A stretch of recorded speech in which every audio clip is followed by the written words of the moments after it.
नमस्कार, स्वागत है आप सभी का। मैं हूं आपके साथ कुमार कुणाल धीरज। आप देख रहे हैं मुद्दा, और आज मुद्दा में बातचीत होगी मंदिर पर रार आरएसएस में दरार। जी हां, पिछले कुछ समय से देश में मस्जिदों को लेकर विवाद गहराया हुआ है। देश में मस्जिदों के सर्वे की मांग के बीच राष्ट्रीय स्वयंसेवक संघ प्रमुख मोहन भागवत ने कहा था कि ऐसे मुद्दों को उठाना अस्वीकार्य है, लेकिन आरएसएस के मुखपत्र की राय भागवत से बिल्कुल अलग नजर आ रही है। आरएसएस के मुखपत्र ऑर्गेनाइजर ने संभल मस्जिद विवाद पर अपनी लेटेस्ट कवर स्टोरी पब्लिश की है, जिसमें कहा गया है कि विवादित स्थलों और संरचनाओं का वास्तविक इतिहास जानना जरूरी है। पत्रिका में कहा गया है कि जिन धार्मिक स्थलों पर अतिक्रमण किया गया या ध्वस्त किया गया, उनकी सच्चाई जानना सभ्यतागत न्याय को हासिल करने जैसा है। लेख में ऐतिहासिक घावों को भरने की भी बात कही गई है। हाल ही में आरएसएस चीफ भागवत ने मस्जिदों के सर्वे की बढ़ रही मांग को लेकर चिंता जताई थी और इस ट्रेंड को अस्वीकार्य बताया था। ऐसे में माना जा रहा है कि संघ में भागवत अलग थलग पड़ रहे हैं और हार्ड लाइनर्स अपनी पकड़ मजबूत बना रहे हैं। उधर कांग्रेस पार्टी महासचिव जयराम रमेश ने यह दावा किया है कि भागवत को लगता है कि ऐसी बातों से आरएसएस के पाप धुल जाएंगे और उनकी छवि अच्छी हो जाएगी, लेकिन ऐसा नहीं होने वाला है। पश्चिमी यूपी लंबे समय से बीजेपी की पकड़ के बाहर माना जाता रहा है और भगवा दल किसी भी हाल में इस अवधारणा को बदलना चाहता है। लोकसभा चुनाव के लिए राष्ट्रीय लोकदल के साथ हुआ गठबंधन भी यही दर्शाता है। हाल के विधानसभा उपचुनाव में बीजेपी ने समाजवादी पार्टी के गढ़ और मुस्लिम बाहुल्य सीट कुंदरकी पर जीत हासिल की है। यह सीट संभल से एकदम सटी हुई है। खबर है कि मोदी के प्रयास से संभल को अयोध्या, मथुरा और काशी के साथ पार्टी के लिए उत्तर प्रदेश में प्रमुख धार्मिक स्थलों में शामिल करने की तैयारी है। इस साल 19 फरवरी को पीएम नरेंद्र मोदी ने संभल में कल्की के भव्य मंदिर की आधारशिला रखी थी। यह कार्यक्रम अयोध्या में राम मंदिर के उद्घाटन के कुछ दिनों बाद ही हुआ था। धार्मिक महत्व के अलावा बीजेपी के लिए संभल और उसके आसपास के इलाकों का सियासी रूप से भी काफी महत्व है। यहां साल 2014 के लोकसभा चुनावों को छोड़ दिया जाए तो बीजेपी को कोई खास सफलता नहीं मिली है। यहां से सपा और बसपा को सफलता मिली है। साल 1998 और 1999 में खुद सपा संस्थापक मुलायम सिंह यादव ने यहां से जीत हासिल की थी और साल 2004 में राम गोपाल यादव ने यहां से संसद का रास्ता तय किया था। आज हम इन्हीं सब मसलों पर चर्चा करेंगे। तो क्या दो गुटों में आरएसएस बंट गया है? यह चर्चा और यह बात हम इसलिए कह रहे हैं क्योंकि जिस तरह से आरएसएस के मुखपत्र ऑर्गेनाइजर में एक लेख छपा है, वह आरएसएस प्रमुख मोहन भागवत की राय से बिल्कुल अलग है। ऐसे में यह सवाल उठना लाजमी है। आरएसएस के मुखपत्र ऑर्गेनाइजर में कहा गया है कि सोमनाथ से संभल तक जहां तक धार्मिक प्रतिष्ठानों के साथ अन्याय हुआ है, उन्हें न्याय दिलाने के लिए आगे बढ़ना जरूरी है। आरएसएस के मुखपत्र ऑर्गेनाइजर ने संभल मस्जिद विवाद पर अपनी लेटेस्ट कवर स्टोरी पब्लिश की है, जिसमें कहा गया है कि जिन धार्मिक स्थलों पर आक्रमण किया गया या ध्वस्त किया गया, उनकी सच्चाई जानना सभ्यतागत न्याय को हासिल करने जैसा है। ऐसे में आरएसएस के मुखपत्र की जो राय है वह भागवत से बिल्कुल अलग नजर आ रही है। पत्रिका में कहा गया कि जिन धार्मिक स्थलों पर हमला किया गया, उनकी सच्चाई जानना जरूरी है। इसीलिए इसको जानने के लिए और समुदायों के बीच शांति और सौहार्द का प्रचार करने के लिए इतिहास की समझ होना जरूरी है। इस लेख में यह भी कहा गया कि भारत के मुस्लिम समुदाय के लिए यह जरूरी है कि वह आक्रांताओं द्वारा हिंदुओं के साथ किए गए ऐतिहासिक अन्याय को स्वीकार करे। सोमनाथ से लेकर संभल तक और उसके आगे भी सच को जानने की यह लड़ाई धार्मिक श्रेष्ठता के बारे में नहीं है, यह हमारी राष्ट्रीय पहचान को साबित करने और सभ्यतागत न्याय के बारे में है। लेख में ऐतिहासिक घावों को भरने की भी बात कही गई है। तो एक तरह से धार्मिक कटुता और असामंजस्य को खत्म करने के लिए समान दृष्टिकोण की जरूरत है, इस ओर भी इशारा किया गया है इस लेख में।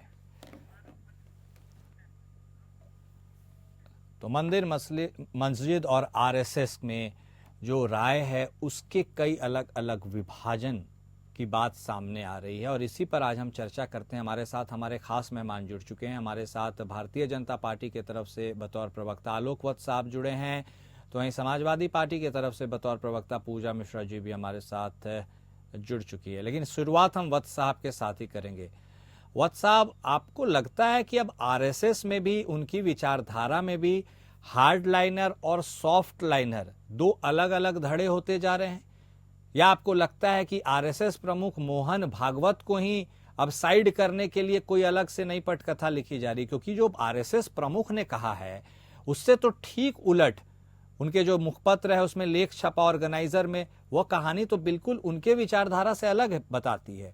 जहां पर एक तरफ मोहन भागवत साहब ने कहा कि राम मंदिर तो चलिए बन गया, अब उसके बाद अब हर एक जगह मंदिर मस्जिद ये सब चीजों को खोजने से अब समाज में लोगों को परहेज करना चाहिए। लेकिन मुखपत्र में ऑर्गेनाइजर ये कहता है कि नहीं, जो भी अन्याय हमारे साथ हुए हैं और धार्मिक प्रतिष्ठानों के साथ हुए हैं उनको न्याय मिलना चाहिए और इस ओर आगे बढ़ना सही है। ये क्या स्थिति है वत्स साहब? देखिए कुणाल जी, ये तो आरएसएस का मामला है, आरएसएस के लोग ही बता पाएंगे। लेकिन जितना मैं समझ पाया हूँ और जितना मैं समझता हूँ उस लिहाज से जो मोहन भागवत जी ने कहा है कि अब हर मस्जिद के नीचे शिवालय या शिवलिंग ढूंढना बंद कर देना चाहिए, तो मुझे की बातों को तजब्बो दे इस चीज शक नहीं है कि मुस्लिम आक्रांताओं ने, खासकर औरंगजेब ने जिस तरीके से हिंदू मंदिरों पर हमला करके और वहां पर मस्जिद की स्थापना की, उसमें कोई शक नहीं है। लेकिन जी,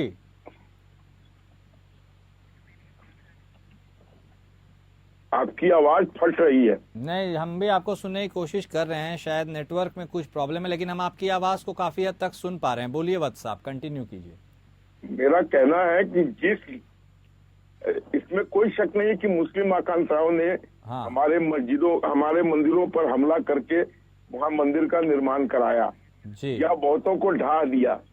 लेकिन हिंदू शुरू से सही सुन रहा है और मुझे लगता है कि मोहन भागवत की बातों को ध्यान में रखकर अब हमें आगे बढ़ना चाहिए।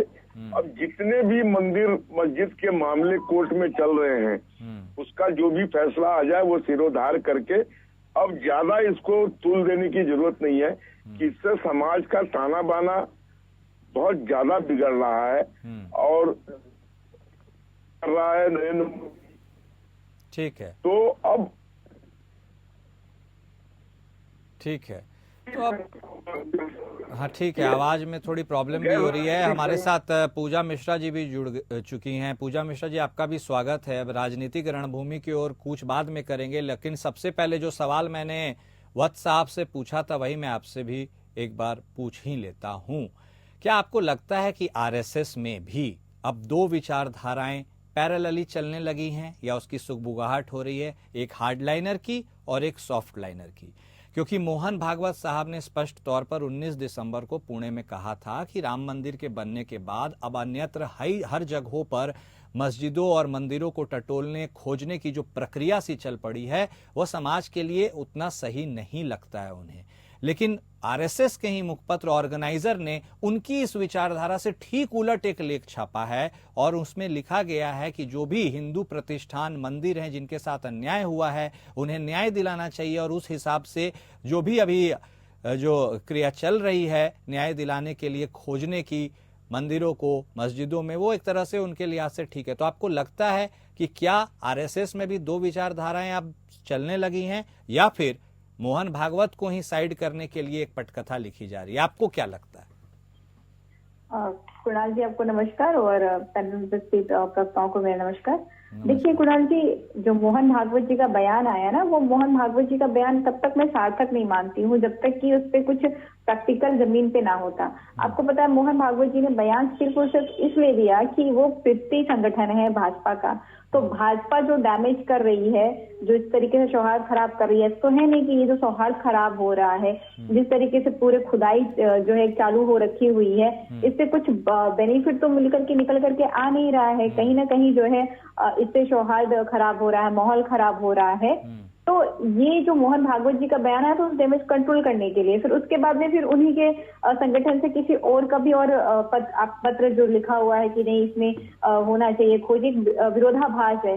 तो ये देखिए कि जो मुद्दा है ना जिससे सौहार्द खराब हो रहा है, उससे डाइवर्ट करने के लिए कि देखिए आरएसएस तो जो सबकी बात भी करता है, लेकिन उसमें कुछ लोग हैं जो इस पे बिल्कुल तल्खी के साथ में है, तो उनका जो एजेंडा है वो भी फिक्स हो रखा हुआ है कि नहीं हम बिल्कुल सबके साथ में बात करते हैं। और एक तरीके से जो पॉलिटिकल है कि आप चाहते हो कि जो है भाजपा की तरफ में पॉलिटिकल झुकान भी चला आए और पॉलिटिकली आप लोगों को कनेक्ट कर पाओ, इससे कोई डिनाई नहीं किया जा सकता कि आरएसएस पितृ संगठन है भाजपा का, और आरएसएस जो भी कार्य करता है इस बात को ध्यान रख के कार्य करता है कि उससे भाजपा को फायदा होना चाहिए, तो वो उसी डायरेक्शन में कार्य कर रहे हैं। मुझे नहीं दिख रहा है कि आरएसएस या भाजपा कहीं पर भी इस डायरेक्शन में काम कर रहे हो कि सौहार्द का, ये इनका अपना खुद का जो है। पूजा जी, तो आप जब ये बात कह रही हैं तो क्या आपको लगता है कि ये आरएसएस की तरफ से जानबूझकर डेलिबरेटली किया जा रहा है, या फिर यह भी हो सकता है कि all is not well between RSS and BJP?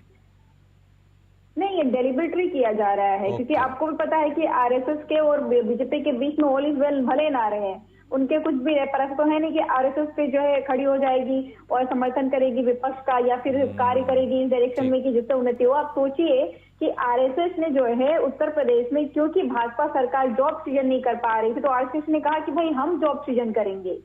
तो आप बताइए कहाँ ऑल इज वेल रहे या ना रहे, से कोई लेना देना ही नहीं है। वो अघोषित एक राजनीतिक दल है आरएसएस। मुझे लगता है कि उसको घोषित कर देना चाहिए। पॉलिटिकली जिस तरीके से कार्य करते हैं वो कह सकते हैं आप कि एक घटक दल वो भी है एनडीए का, बहुत मजबूत घटक दल है एनडीए का, ये कहा जा सकता है, इसमें कहने में कोई दो राय भी नहीं है। ठीक है महत साहब, अब आपके पास आते हैं। मंदिर और मस्जिद के मसले पर क्या एक अलग से उस वोट बैंक को, कोर वोट बैंक, अपने अपने धड़ों की पार्टियों को उसको टटोलने की कोशिश की जा रही है? क्योंकि यह बात अछूती नहीं है कि जिस इलाके में बहुत तेजी से सर्वे और मंदिर मस्जिद को ढूंढने की प्रक्रिया चल रही है, संभल का मैं उल्लेख कर रहा हूं, वो बहुत अरसे से काफी वक्त तक आपके लिए यानी भारतीय जनता पार्टी के लिए एक सूखा ग्राउंड रहा है। और क्या अब आप उसको पोषण देने के लिए, वह जमीन को फिर से हासिल करने के लिए, अपनी खोई जमीन को आप कोशिश कर रहे हैं इन तरह के प्रकरणों में ज्यादा उलझाने की लोगों को, या फिर आपको लगता है कि ये कुछ अलग ही नेचुरली ब्लेंडेड स्ट्रैटेजी है जो चल रही है? वत्स साहब सुन पा रहे हैं आप हमें?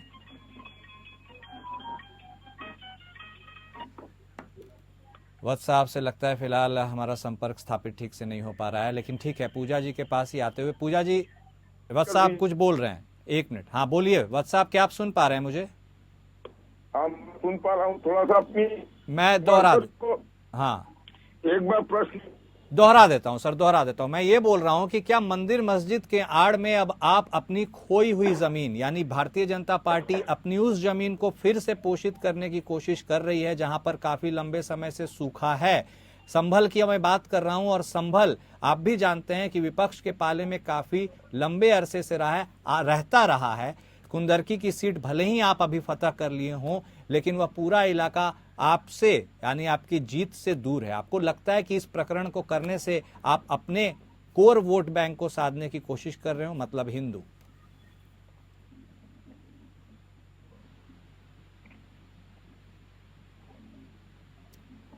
सुन रहे हैं आप वत्स साहब? चलिए ठीक है, कुछ तकनीकी खामियां हैं। मैं पूजा मिश्रा जी के पास पहले फिर वापस आऊंगा। पूजा जी, आपको लगता है कि चूंकि आप काफी एडवांटेज में हैं उस पूरे क्षेत्र में, यदि बात की जाए, आप हों एक समय बहुजन समाजवादी पार्टी, यानी मैं विपक्ष की बात कर रहा हूं, और ऐसे में आपको लगता है भारतीय जनता पार्टी संभल को इसलिए खासकर टारगेट कर रही है, चुनने का कोशिश कर रही है क्योंकि वो आपका स्ट्रांग होल्ड है मौजूदा दौर में समाजवादी पार्टी का, और किसी तरह उसको यदि यह फतह कर लेते हैं एक प्रकरण के बाद या किसी तरीके से, तो फिर यह मैसेज वाइड स्प्रेड जाएगा हर उस क्षेत्र में जहां आप स्ट्रांग हैं, और यह आपको एज अ ऑर्गेनाइजेशन या पार्टी कमजोर करने की रणनीति है। देखिए कुणाल जी, हो सकता है कि उनकी रणनीति हो, एक नजरिया आपका ये भी जो आप कह रहे हैं ये बात भी सही हो सकती है कि उनका एक नजरिया ये भी हो कि इससे विपक्ष कमजोर होगा। पर देखा जाए तो धरातल पर क्या कमजोर हो रहा है? इंसानियत कमजोर हो रही है, उत्तर प्रदेश कमजोर हो रहा है। जो संसाधन, जो एनर्जी लगनी चाहिए थी उत्तर प्रदेश की प्रगति के लिए, वो एनर्जी लग खत्म हो जा रही है उत्तर प्रदेश में खुदाई करने के लिए, उत्तर प्रदेश का सौहार्द खराब करने के लिए। और ऐसा नहीं है कि आप जो है संभल की खुदाई करके आपको क्या लगता है कि आप हिंदू मुस्लिम कर लेंगे और आपको वोट मिल जाएगा।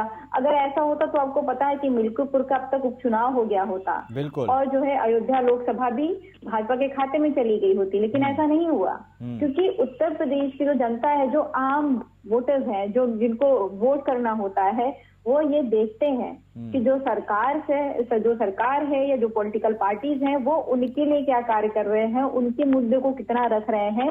पर अगर देखा जाए 2024 का जब परिणाम आया, कुणाल जी, एक बड़ी ये विचारणीय बात है कि 2024 के बाद जब से परिणाम आया, तब से आपने देखा होगा उत्तर प्रदेश में जो सौहार्द खराब करने की प्रथा भाजपा ने चालू की, वो बिल्कुल लगातार चालू ही कर दी हुई है। ऐसा लग रहा है कि उनको कि ये जो वोट उनको जो नहीं मिले, जो उत्तर प्रदेश की जनता ने 2024 में समाजवादी पार्टी को जो एक तरफ बहुमत दिया और देश की तीसरी सबसे बड़ी पार्टी बना करके सिर्फ उत्तर प्रदेश से बना दिया, ये उनको हजम नहीं हुई इस बात को, और उनको लगा कि नहीं, यहाँ पे हमें करनी चाहिए हिंदू मुस्लिम, तब शायद ये हमारे पक्ष में आएगा। पर ऐसा नहीं है कुणाल जी, जब आपने काम नहीं किया धरातल पे, आप धरातल के जो मुद्दे हैं उनको एड्रेस नहीं किए हैं, तो जनता आपको वोट नहीं देगी। और अभी जो आप हिंदू मुस्लिम कर रहे हैं, क्या जनता नहीं देख रही है? आपको लगता है कि हो सकता है कि किसी की हिम्मत नहीं पड़ रही होगी कि आपके सामने बोले खुल करके, पर हम जानते हैं, हम लोग जमीन पर रहते हैं, कि ये किसी को पसंद नहीं आ रहा है। अभी महाकुंभ में भी जिस तरीके से हुआ कि नहीं, संत समाज की कह रहे कि मीटिंग चल रही है, मुख्यमंत्री जी के साथ में मीटिंग हो रही है कि यहाँ पे मुस्लिम नहीं आएंगे। आप सोचिए, ऐसे धार्मिक कार्यक्रम में, जो कि आज से नहीं, तब न जाने कब से चली आ रही है, जब से जो है जब ये सागर मंथन हुआ था, उसके बाद में अमृत की बूंदें गिरी थी, तब से महाकुंभ मनाया जा रहा था। और कभी जो है आपत्ति नहीं हुई संतों को कि कौन समाज आ रहा है, कौन समाज नहीं आ रहा है। जहाँ पे पूरी दुनिया आती है, वहां पर भी ये बात निकल करके आई, क्योंकि भाजपा पॉलिटिसाइज कर रही है।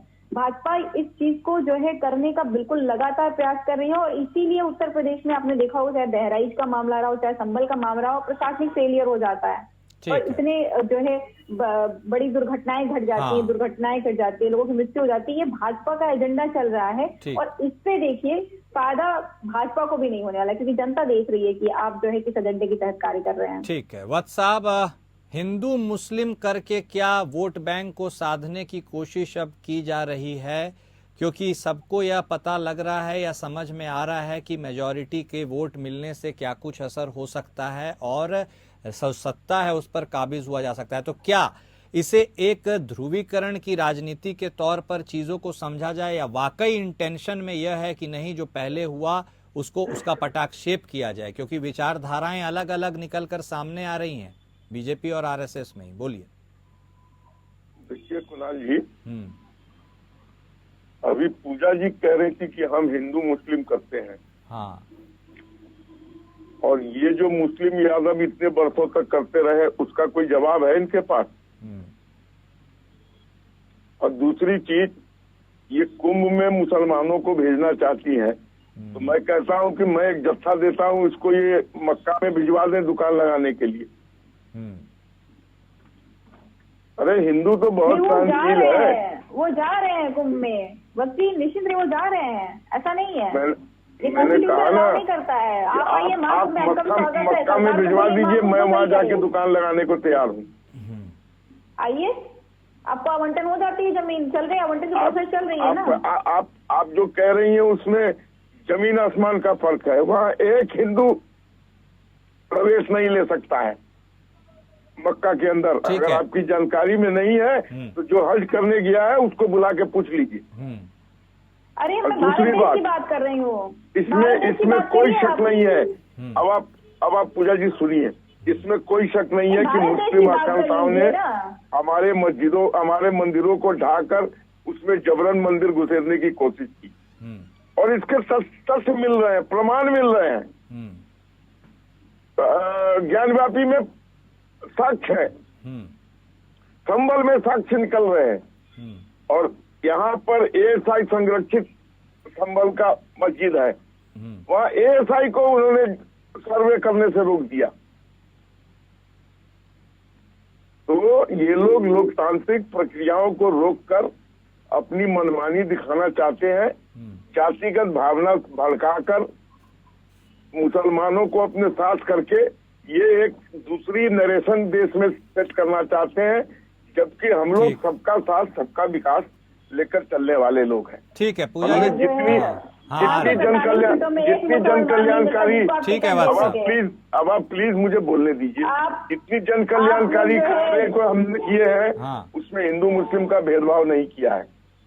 मैं सैकड़ों मुसलमान जन कल्याणकारी नहीं किया ना आपने सही कहा, आपको कोई भेदभाव नहीं किया, किसी को नौकरी नहीं देंगे, किसी की इनकम दोगुनी नहीं करेंगे। पूजा जी आप भी काउंटर कर दीजिए, रिप्लाई दे दीजिए साफ तौर पर जो बातें निकल कर सामने आ रही है। वो कह रहे हैं कि भाई हिंदू मुस्लिम की बात क्यों कर रहे हैं, आपने भी तो मुस्लिम यादव किया, मतलब इस तरह आपने तो सुना ही है। Please counter. हमने सब कुणाल जी मुस्लिम यादव किया हुआ है। कब हम जो चले गए थे नहीं हटाइए भाई, ये हिंदू का घर है खाली करिए, या फिर मुस्लिम जो है यादव को दे दीजिए, ये कब किया समाजवादी पार्टी ने?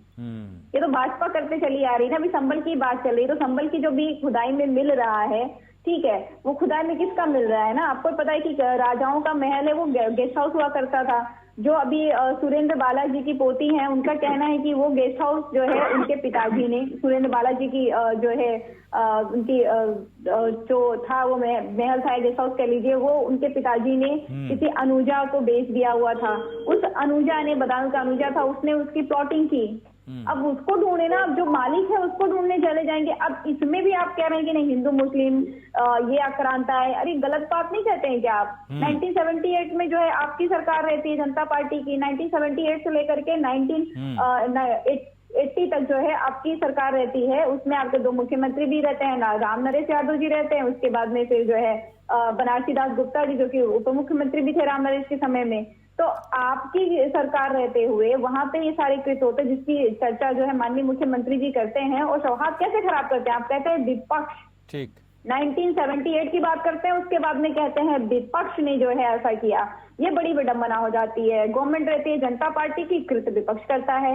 ये इस तरीके की जो गलत जो है बातें मंचों से कही जाती है, मुख्यमंत्री द्वारा कही जाती है, वो हिंदू मुसलमान करता है। जब आप जो सुप्रीम कोर्ट इंटरव्यू नहीं करे तब तक आप नाम की राजनीति करते हैं, वो हिंदू मुसलमान करता है। जब सुप्रीम कोर्ट कहता है कि नहीं बुलडोजर भाई नहीं देख के चलेगा नाम, तब आप जो है समझ में आता है। आप हिंदू मुसलमान करते ही चले आ रहे हैं। अभी आपने देखा होगा अयोध्या में बुलडोजर चला, बिना नोटिस के चला। सुप्रीम कोर्ट को दरकिनार कर देते हैं कि नहीं हम नोटिस भी नहीं देंगे, आपको बताएंगे भी नहीं, जबकि सुप्रीम कोर्ट ने कहा कि गलत हो चाहे सही हो, आप उसको मौका देंगे, आप नोटिस देंगे, उसके बाद में करेंगे। लेकिन ये इसी तरीके से करते चले आ रहे हैं। इनका रवैया बन गया हुआ है कि हम तो ऐसे ही करेंगे, रास्ता ही चलाएंगे, जो बाकी जो लोकतंत्र है या संविधान हो आप देख लीजिएगा। ठीक है, मंदिर मस्जिद की तो बात हो ही रही है, लेकिन इसके बाद एक बार फिर से उस चैप्टर को रिवाइंड करते हैं। वत्स साहब आपके पास आते हैं और आपसे ही हम जवाब लेना चाहते हैं। आपको लगता है क्या प्रधानमंत्री नरेंद्र मोदी और आरएसएस प्रमुख मोहन भागवत की राहें अलग अलग हो गई हैं? क्या आपको ऐसा लगता है? ये पृष्ठभूमि में, हालांकि इस डिबेट में इसका बहुत ज़्यादा प्रासंगिक नहीं है, लेकिन अभी तक भारतीय जनता पार्टी के राष्ट्रीय अध्यक्ष का भी कोई चयन जो होना था अभी तक नहीं हो पाया। एक बात सूत्रों के हवाले से अभी खबर आ रही है कि शायद प्रधानमंत्री मोदी भारतीय जनता पार्टी किसी अलग व्यक्ति को बनाना चाहती है, आरएसएस किसी अलग व्यक्ति को बनाना चाहती है और तालमेल बैठ नहीं रहा है। कहने का मतलब यह है क्या भागवत साहब और प्रधानमंत्री मोदी साहब की राहें कुछ अलग हो गई हैं? नहीं, मुझे ऐसा नहीं कहीं से प्रतीत होता है। और जो मोहन भागवत जी ने कहा, मैं उस बात से सहमत हूँ। अब इन चीजों पर मिट्टी डाल देनी चाहिए, इसको ठंडे बस्ते में छोड़ देनी चाहिए, क्योंकि अगर इसको हम कुरेदते रहेंगे तो पूरे भारत में इसकी बहुत सी ऐसी चीजें मिलेंगी जिस पर ये सालों साल लग जाएगा और इसका कोई अंत नहीं होगा। अब हम लोगों को माफी दे देनी चाहिए। मुस्लिम आकांक्षाओं ने जो किया कोई बात नहीं है, अब छोड़ो, हम उसको भी सहन कर लेते हैं। मेरा अपना ऐसा मानना है। लेकिन भारतीय जनता पार्टी के अलावा जो जागरूकता हिंदुओं में आई है, सनातनियों में आई है, वो ज्यादा प्रबल है। और वो लोग समय समय पर कोर्ट में केस करके इन चीजों को उजागर कर रहे हैं।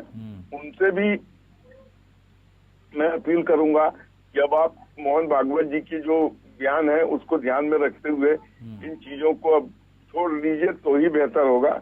अन्यथा ऐसा इसको बरसों बरसों लग जाएंगे इन चीजों को कुरेदते कुरेदते, और सामाजिक जो ताना बाना और सौहार्द है वो खराब से और बद से बदतर होता चला जाएगा। तो फिर आपको क्या लगता है आरएसएस के अंदर ही, अब आप बाकी सबसे तो बोल रहे हैं लेकिन आरएसएस के अंदर से ही यदि क्या ये हम इसको विद्रोह के स्वर माने, क्या हम इसको असहमति माने, आप हटा दीजिए भारतीय जनता पार्टी, यदि आरएसएस में ही बात करें तो क्या आरएसएस में भी दो फाड़ है, एक मोहन भागवत जी के तरफ और एक पता नहीं किसके तरफ? मुझे ऐसा नहीं लगता है। हो सकता है लेख पहले से छप गया हो। ओके। और मोहन भागवत जी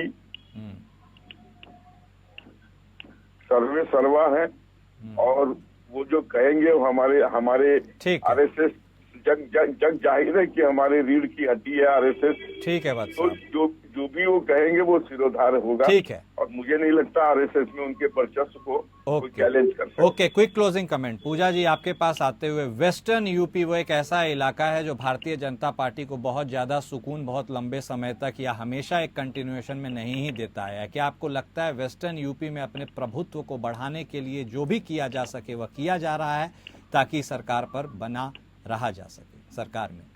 पूजा ये इससे कोई डिनाई नहीं किया जा सकता कुणाल जी कि सरकार जो है भाजपा की वो जो है एक नियम लगा करके चलती है, बाय हुक और बाय क्रुक।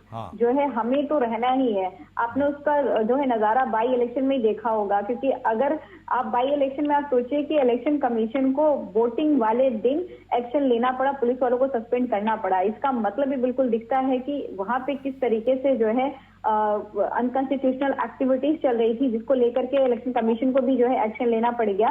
तो ये भाजपा की जो नीति रणनीति यही हो रखी हुई है कि हम चाहे कुछ भी हो जाए, चाहे किसी की भी बलि चढ़ानी पड़े, किसी को भी स्केपगोट बनाना पड़े, हमको तो राज करना है और हमें सरकार बनानी है। उसके लिए वो कुछ भी स्तर तक जाते हैं और जा रहे हैं, बिल्कुल ये इस पे डिनाई नहीं किया जा सकता। ठीक है, बहुत धन्यवाद आप दोनों खास मेहमान का हमारे साथ जुड़ने के लिए और इस चर्चा में शामिल होने के लिए। तो मंदिर मसले पर जिस तरह से राष्ट्रीय स्वयंसेवक संघ और मोहन भागवत, भारतीय जनता पार्टी सब में एक तरह से जो दरार तकरार सी नजर आ रही है, खासकर आरएसएस में, वह किस ओर इशारा करती है? क्या वह इशारा करती है कि जो मैसेज मोहन भागवत दे रहे हैं वह सही है, या फिर इस ओर इशारा करती है कि आरएसएस में भले ही मोहन भागवत साहब वो मैसेज दे रहे हैं लेकिन आरएसएस की अपनी विचारधारा जो है वो इससे इत्तेफाक नहीं रहती है? सोचने का विषय है, सोचना चाहिए। मुद्दा में बहरहाल मेरे साथ आज के लिए बस इतना ही। नमस्कार।